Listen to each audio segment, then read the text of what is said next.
Bien le bonjour, de nouveau. Bah voilà, tu vas te dire, c'est encore les mêmes vidéos, il n'a pas changé de fringue. Bah ouais, je vais pas te cacher le secret de tournage. Premier secret, j'ai des notes. Deuxième secret, j'enregistre sur toute une après-midi. Ah, voilà, donc je vais pas faire semblant, voilà, je change de truc, voilà, c'est pas le même. Non, on n'est pas là pour se mentir. On arrête le bullshit et die devant. Bienvenue à toi. Si c'est la première fois que tu viens sur cette vidéo, bah bienvenue, bienvenue, bienvenue. Si tu n'as pas vu la précédente, je t'invite à aller la voir tout de suite. Et aujourd'hui, on va continuer notre série de vidéos sur se comprendre en tant que personne atypique. Et aujourd'hui, on va voir quelque chose d'un peu plus spécifique, l'hypersensibilité. Pourquoi? Parce que tout le monde en parle, de cette hypersensibilité. Beaucoup se dédouanent de leur responsabilité grâce à cette hypersensibilité. Et là, encore une fois, on va se rappeler la chose primordiale qu'il faut avoir en tête, c'est pas parce qu'on est atypique qu'il faut qu'on soit déresponsabilisé de nos actes et de nos actions. Surtout. Donc cette hypersensibilité, c'est une force, c'est une fragilité, et c'est souvent, et généralement tout le temps, des malentendus. C'est aussi simple que ça. Tout le monde sait et personne ne sait ce que c'est que l'hypersensibilité. Voilà, tout le monde vous utilise des mots.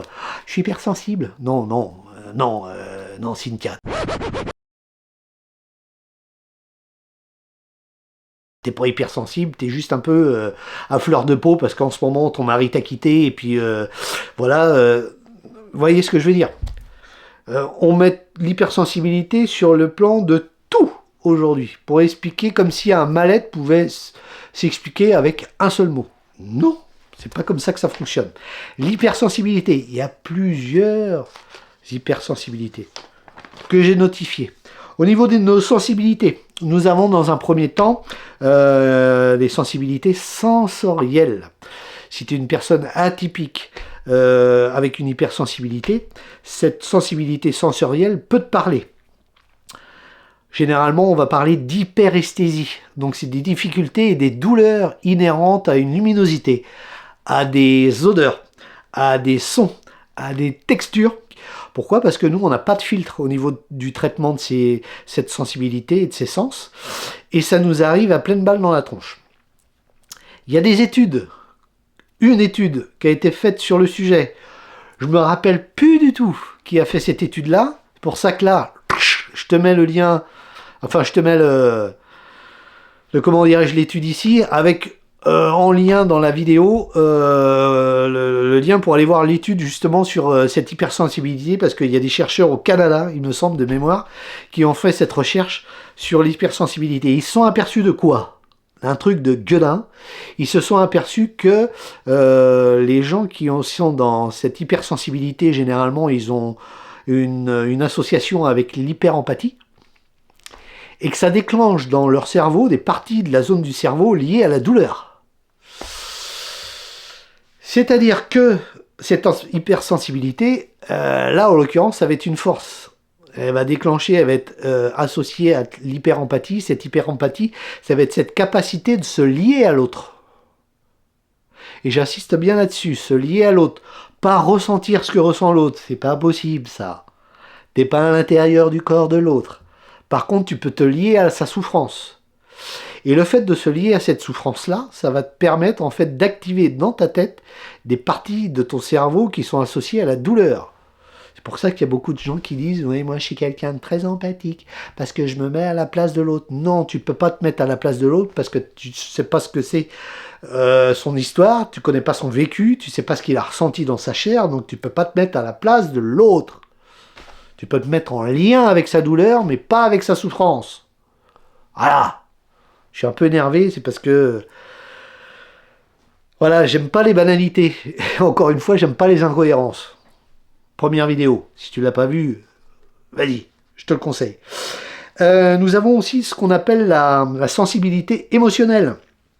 Ce que je te disais, l'empathie, mais il n'y a pas que l'empathie. Il y a la résonance et l'absorption des ambiances. Ça, c'est très important à comprendre aussi. Puisqu'on a une capacité de lecture et d'analyse très poussée grâce à nos sens, on va être capable de ressentir l'ambiance. Ça, c'est quelque chose de caractéristique qu'on peut avoir en association avec notre instinct, par exemple, mais pas forcément. Encore une fois, chaque individu est différent, chaque histoire est différente. Être capable de ressentir, voilà, qu'est-ce qui se passe dans le bordel? Comment ça se gère? Ouais, voilà, je sens bien là. Ouh là là, je sens là. Il y en a maintenant qui vous disent, je sens les bonnes ondes. Non, tu sens pas les ondes. Les ondes, ça n'a pas une odeur. Non. Tu sens par ton observation, par une analyse cognitive, ce qui se passe. Mais ça se passe tellement vite que tu as l'impression que c'est des ondes. Mais c'est pas des ondes. C'est un ressenti sensoriel. Analysé par ton cerveau qui va très très vite. Encore une fois, nous, on n'a pas de filtre au niveau de nos sens. Donc, ben, nous, tout est amplifié. C'est pour ça qu'on a cette capacité d'analyse extrême. C'est pour ça que quand on va dire « Ah, lui, je le sens pas ». Ma sœur, c'est ça. Elle va me dire « Ce gars-là, je le sens pas. » Ou « Cette nana-là, je la sens pas. » Je vais la regarder, je lui dis oh, « Tu crois, toi ?»« Ouais !» Parce que elle, son filtre, son amplificateur est tellement énorme, et elle l'a tellement développé que pour elle, c'est naturel. On va avoir aussi une sensibilité cognitive. Ce que je vous disais, pensée rapide. Donc c'est pas des ondes. C'est notre cerveau qui va très très vite, qui va beaucoup plus vite que les autres. On a entre 10 et 15 fois plus de neurones miroirs que la moyenne. Ça, c'est encore acté de manière scientifique. Donc on a une capacité d'analyse de l'environnement beaucoup plus rapide que la moyenne. Ça, c'est pas encore quelque chose qui descend de Gaïa, j'ai envie de te dire. Et on arrive à associer les choses qui n'ont pas de sens. Enfin, qui peuvent paraître aux yeux des autres comme étant de non-sens. Pourquoi? Parce que on a cette pensée aussi qui est arborescente. Ça, je le verrai un peu plus loin dans d'autres vidéos. Mais cette pensée arborescente, elle va nous aider à associer des choses qui sont fondamentalement opposées et personne ne voit de lien. Et nous, on arrive à associer des liens sur cette pensée arborescente qui va donner une association. Et tout ce schéma d'analyse, de sens, que ça soit sensoriel, émotionnel et autres, ça va nous développer, chez certains individus, moi en l'occurrence, un instinct très très développé. Moi, mon instinct, pourquoi je l'ai développé? Aujourd'hui, je le sais parce que j'ai travaillé dessus et je l'ai analysé. J'ai développé mon instinct par survie. Encore une fois, par des opérations qui ont été traumatiques. Et pour répondre à cette douleur-là, j'ai été dans cette capacité de suradaptation et de développer cette intuition pour dire oh là là, cette personne elle est comment, elle réagit comment, cette ambiance de ça elle se passe comment, boum boum, comment il faut que je réponde aux besoins des autres. C'est toujours le même process. Hein. C'est comment m'adapter pour répondre aux besoins des autres pour être peinard. À la base, c'est ça. Il y a une autre problématique qui va arriver aussi, puisqu'on est dans cette hyper sensorialité, cette hypersensibilité qu'on ne maîtrise pas du tout, parce qu'encore une fois, si je te la fais courte, c'est on n'a pas le filtre, on capte tout. Les gens vont nous dire, ouais, t'es trop. Comme je te le disais dans la vidéo précédente, t'es trop en colère, toi. Ah, on a un problème avec la colère. Ouais, t'es trop dans l'émotionnalité, tu pleures trop. Ah, tu pleures trop. Mais en fait, nous, c'est une réponse. On n'est pas trop, on n'est juste pas adapté à un monde qui ne l'est plus. Donc c'est pour ça qu'il y a ce phénomène de décalage. Et on sera tout le temps dans ce décalage-là. Parce que le monde dans lequel on vit se coupe totalement de ses sens, prône le développement personnel, c'est ça qui est paradoxal, ce non-sens encore une fois, cette incohérence, on va te dire développez-vous personnellement, soyez des dieux à part entière vous-même, et vous serez heureux, et on se rend compte que plus les gens se développent, et moins ils sont heureux. Pourquoi? Parce qu'ils cherchent des solutions toutes faites dans des choses qui n'existent pas et qui sont profondément impalpables. Les sens, les émotions, c'est quelque chose que tu ne peux pas palper. Et il y a des gens qui vous vendent des solutions clés en main comme si on pouvait palper les sensations, les émotions. Alors quand ils ne peuvent pas le faire, ils vous disent bah, c'est pas important, vous les dégagez, vous les mettez de côté. Sauf qu'il y a un gros problème au niveau de cette gestion des émotions quand on les met de côté, c'est qu'à un moment donné, elles vous retombent dans la gueule. Ça, j'en veux pour preuve dans l'observation des personnes à haut potentiel intellectuel, ou très haut potentiel intellectuel. Ce sont des personnes atypiques aussi, mais qui passent sous le radar dans leur jeunesse, dans leur adolescence, dans le début de l'âge adulte. Pourquoi? Parce qu'on est dans une société qui valorise l'intellect, qui valorise aussi la régurgitation d'informations apprises par cœur, Notre système scolaire n'est pas basé sur l'apprentissage, mais sur la régurgitation. Et ces personnes-là, donc, elles passent en dessous du radar, puisqu'elles ont un cerveau qui les aide et qui fonctionne tellement bien qu'elles lisent un truc une fois, boum, elles leur crache directement. Donc nous, on dit, voilà, là, très intelligente, c'est formidable, là, là. Donc pendant 30 ans, elles passent sous le radar. Le fait d'être valorisé ça va aussi, de manière excessive, flatter leur ego. Et à avoir, pour moi, un déséquilibre au niveau de leur ego, qui va faire que ce sont généralement des personnes imbuvables. Et elles vont virer quelque chose qui les emmerde profondément, c'est-à-dire leurs émotions. Parce que vu que les émotions, c'est quelque chose qui nous ramène profondément à notre nature humaine, elles vont très tôt virer ça. Parce qu'elles vont voir que c'est embêtant. Les émotions, oh là là, quand tu as des émotions, c'est chiant. J'arrive pas à conceptualiser de manière intellectuelle l'émotion, puisque je peux pas la palper. Donc je la mets de côté. Pendant 30 ans, ça va bien marcher. Puis au bout de 30 ans, si tout se passe bien, elles vont faire une dépression, un burn-out. Juste le corps qui se rappelle à eux, en disant, bah voilà, mon petit coco, t'es bien gentil, mais ton intellectualisation, c'est bien beau, mais ça suffit pas. Il y a une corporalité aussi, et cette corporalité, elle est conscientisée en partie par l'interaction des émotions. Et vu que tu t'en es coupé pendant 30 ans, bah moi je te les refous dans la tronche. Donc pour dire que c'est pas quelque chose à prendre à la légère, cette grande intellectualisation, mais que c'est une bombe à retardement, pour moi.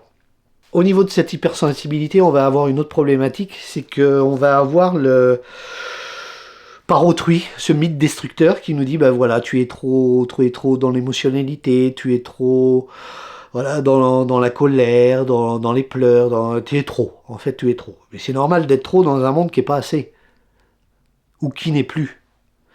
Dans un monde qui s'est totalement coupé de son émotionnalité, qui veut nous faire croire par le biais du développement personnel qui se construit dans l'émotionnalité, mais non, en fait, c'est de la poudre aux yeux. Comprendre son émotion, c'est accepter son émotion et la traiter, et ne plus être en réaction émotionnelle avec l'autre, mais en action sur elle. D'abord celle qui part de nous, mais celle qui part de l'autre aussi. Et ça, c'est un processus de travail qui est totalement différent de ce qu'on est en train de nous vendre aujourd'hui. Et on se rend compte que de plus en plus, les gens sont dans un déni tellement profond de la situation qui se passe en ce moment, qu'ils se coupent de plus en plus de leurs émotions. Et quand, de manière ponctuelle, vous essayez de les mettre face à ces émotions non conscientisées, non assumées, bah, il y aura un système limbique qui se met en place direct. Moi, je le constate assez régulièrement. Et là, en ce moment, c'est la fuite. Le combat, même pas la peine. On fuit, on se casse. Oh, il y a un problème, salut. On a un autre problème aussi, c'est qu'on est très très perfectionniste. La perfection n'existe pas, je te rassure là-dessus aussi. Donc quoi que tu fasses, tu seras toujours déçu. Donc arrête cette connerie-là aussi, arrête d'essayer d'être perfectionniste. Ça va pas fonctionner. Et quand vous avez les autres qui sont dans ce mythe destructeur, nous ça va nous effondrer. On va dire ouais voilà, en fait, je suis pas capable, quoi. Voilà, je suis nul. Ah, je suis nul. Pourtant, t'as fait des trucs de dingue. Et le pire de tout ça, c'est qu'il y a des gens qui sont très très mal intentionnés, qui vont voir que tu as des failles que tu n'as pas résolues, et qui vont se faire une joie de pouvoir appuyer sur tes failles, et puis de te dire « Ah, t'es nul, quoi. T'es nul. Ah, t'es pas bon. » Alors qu'eux sont pas capables de faire le quart de ce que toi, tu entreprends. C'est ça qui est hallucinant. Donc cette réconciliation vis-à-vis de cette hypersensibilité, elle va avoir aussi son importance. C'est une réalité biologique. Aujourd'hui, on a cette chance de vivre dans un monde où les neurosciences sont là. Imagine, il y a 40-50 ans, une personne atypique, voilà, c'était une personne généralement marginale, dans le meilleur des cas, un artiste, encore une fois dans le meilleur des cas, et puis dans le pire des cas, exclu vraiment de la société, parce que, voilà, totalement inadapté à un monde qui n'est pas câblé de la même façon que lui, tout simplement. La force du réel, pour nous, ça va être quoi? Plus on va s'inscrire dans le réel, plus pour nous, on va trouver cette force. Le réel ne peut passer que par cette corporalité pour nous, puisqu'on est trop là, dans ce cerveau omniprésent. Donc il va falloir absolument qu'on s'ancre de manière corporelle. Encore une fois, travailler ce schéma corporel profond. Plus on va travailler cette force du réel et cette force au présent, plus notre créativité, là, elle va être utile, elle va être focalisée. Notre intuition, notre finesse d'analyse, là, elle va être vraiment utile. Parce que si tu as de l'intuition, mais que ton intuition, elle est efficace que 3 plombes après, elle sert à rien. Elle sert strictement à rien. Si par exemple tu rentres dans une réunion ou un colloque ou je sais pas où il y a du monde et voilà tu vas être obligé d'avoir des interactions sociales, puis ton intuition d'analyse elle va te dire voilà putain là je sens pas l'ambiance du tout là, mais tu restes quand même. Elle t'aura servi à quoi l'intuition? À que dalle. Faudra gérer l'instant tel qui se présentera à toi, mais là, en l'occurrence, ton intuition qui a essayé de te mettre en garde sur ce qui se passe là, ici et maintenant, elle te sert à que dalle. Elle va te servir le jour où tu vas rentrer dans la pièce, tu vas dire, là, les gens là, non, je les sens pas du tout là. Puis je suis pas bien là. Là, je suis pas bien. Et je me casse. Là, tu réponds à ton système végétatif par la fuite. Mais encore une fois, la fuite ou le combat, c'est garder ton homéostasie, mon copain. Donc, là, ton intuition, elle te sert. Mais encore une fois, le regard de l'autre, va falloir aussi t'en détacher. Ça va se faire aussi par étapes. Cette autoflagellation de se dire, ouais, qu'est-ce que les autres vont penser de moi? Et les autres qui te disent, ouais, on s'en fout. Non, non, c'est une connerie aussi monumentale. On se fout pas du regard des autres. Parce que sinon, ça serait très simple. Et on est des êtres sociables, à la base. Sociaux, donc on a besoin de la validité des autres pour se sentir exister. Plus ou moins fort, selon l'échelle des individus. Pour devenir un être totalement indépendant et totalement autonome, je m'en carre l'oignon de ce que pensent les autres. Faut avoir une force intérieure, faut avoir une connaissance de soi, mais alors tellement profonde, et une conscience aussi de ses forces et surtout de ses faiblesses tellement profondes que ça c'est un niveau qu'on peut atteindre. Hein. Il n'y a pas de souci là-dessus, mais il faut pas se mentir sur l'objectif du truc, quoi. On peut atteindre ce niveau-là, mais il faut travailler de la sueur, à minima. On va travailler un petit exercice par rapport à ça. Cet petit exercice, l'objectif de l'exercice, il va être très simple. On va essayer de donner toujours, par rapport à son vécu, de la dignité sur notre hypersensibilité. Ça fait la 2e fois que je te parle du vécu. Le vécu, ça va être la base de ma philosophie, et puis, enfin, pas que de la mienne, hein, d'Edith Stein en l'occurrence, et de Heidegger, qui va être la phénoménologie. Notre vécu est là pour nous apprendre qui nous sommes. Très très important. Le jour où tu auras cette capacité d'observation pure du vécu, tu n'auras besoin d'aucun thérapeute, de personne. Tu seras au top toute ta vie. Ce phénomène, en plus, il a un nom. Ça s'appelle la métacognition. La métacognition qui est la capacité d'observer sa pensée. Quand tu vas être en métacognition pure, en observant ta pensée pure de l'instant, et en plus de te mettre en action dans l'instant, là tu es au top. Au-dessus, il n'y a plus rien. Au-dessus, c'est le soleil. Pour te dire. Je t'invite vivement à avoir cet objectif de métacognition. De se dire, je vais travailler pour avoir cette capacité d'observer ma pensée. De se dire, en fait, de devenir ce que j'appelle, moi, dans mes suivis, ton meilleur ami. Arrêtez de tout le temps de t'autoflageller, être objectif. T'aimes pas la cohérence? Sois cohérent d'abord avec toi. Une fois que tu vas être cohérent avec toi, tu seras mieux à même de transmettre les incohérences aux autres. T'aimes pas les gens qui n'ont pas de valeur? Travaille tes valeurs avec toi, sur toi, en toi. Mets-les en application dans ton quotidien et mets-les en action dans ton quotidien. Là encore une fois, cette hypersensibilité, t'es hypersensible? Super. Je m'observe dans toute mon hypersensibilité sur toute ma vie. Et qu'est-ce qu'elle m'aura appris, cette hypersensibilité? Par contre, une fois que c'est fait, tu passes à autre chose. On n'est pas dans une relation victimaire de la chose. Donc c'est dur, c'est pas simple, j'entends. Mais il faut dépasser ça et de se dire, qu'est-ce que ce vécu d'hypersensible m'a apporté sur moi? Comment j'étais dans ces situations-là? Qu'est-ce que ça démontre sur cette hypersensibilité qui est forte en moi, qui est plus forte que les autres? Qu'est-ce que je vais pouvoir développer avec cette nouvelle hypersensibilité consciente? Ça va être important.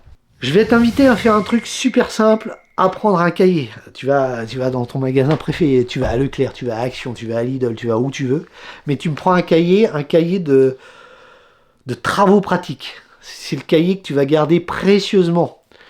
c'est le cahier dans lequel tu vas marquer, là, avec ce nouvel exercice, tu vas faire ce qu'on appelle le journal des forces sensibles. 5 minutes par jour. Encore une fois, 5 minutes. On ne veut pas l'intensité, on veut la régularité.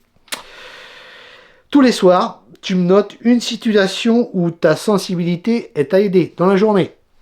Tu me le notes. Là, j'ai été sensible, là, ça m'a aidé parce que j'ai pu avoir telle interaction, j'ai pu échanger tel truc. Et ça, tu te forces à le faire. Ça, c'est pas moi qui l'ai inventé du tout, cet exercice. C'est monsieur Martin Seligman. Et il a acté quelque chose de très très simple. Cet exercice-là, quand tu le mets en application de manière régulière, tous les jours, en une semaine, tu changes ton comportement cognitif. Une semaine. En une semaine, tu habitues ton cerveau à penser différemment. C'est-à-dire que toi, tu as un cerveau qui réfléchit beaucoup, qui réfléchit trop des fois, et qui est toujours focalisé sur ce qui ne va pas. Juste ton énergie à observer ce qui ne va pas. Maintenant, je vais te demander une fois par jour d'utiliser cette capacité d'analyse pour te concentrer sur ce qui a été bien une fois dans ta journée, sur ta sensibilité. Comment ta sensibilité dans la journée t'a aidé. Même un petit truc de dingue. Avant de me coucher, je note. Quelle interaction a été bénéfique grâce à ma sensibilité. Voilà. Voilà tout ce que je pouvais te dire pour cette deuxième vidéo sur l'hypersensibilité. Comme d'habitude, un petit pouce, un petit abonnement. Si tu as des questions, n'hésite pas, vas-y, pose-les. Et puis, je me le répète tout le temps, mais cherche pas à casser la baraque dès le départ. Mets des petites choses en place, des petits exercices en place tous les jours. On essaie de se transformer sur la durée. Des petits actes tous les jours, c'est ça qui est important. Parce que nous, aujourd'hui, on sait que si on veut casser la baraque tout de suite, avec notre cerveau qui pense de trop, on est foutu. Ça a duré 15 jours.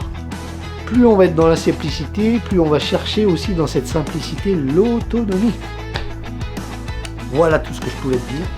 Je te souhaite, comme d'habitude, le meilleur. Si tu as des questions, n'hésite pas, encore une fois.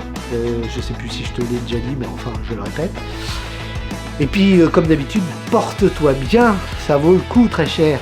Allez, on fait comme ça. Je te dis à la prochaine. Bisous, béco!